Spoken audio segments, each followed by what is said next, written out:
Республиканская народная газета «Рашсенат» не так давно отпраздновала свой юбилей – 95 лет со дня основания. Сотрудники газеты к знаменательной дате подошли основательно и издали книгу на осетинском языке о редакторах, которые в разное время руководили газетой, начиная с 1920 года.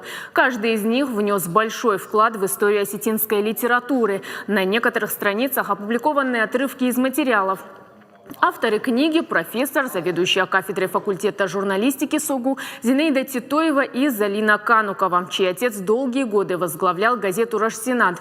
Общими усилиями книгу издали меньше, чем за год. Презентация прошла в зале Национальной научной библиотеки. Среди гостей не только читатели, но и студенты, которым интересна история создания народной газеты республики. Берешь книгу в руки, и ты проникаешься историей этой книги.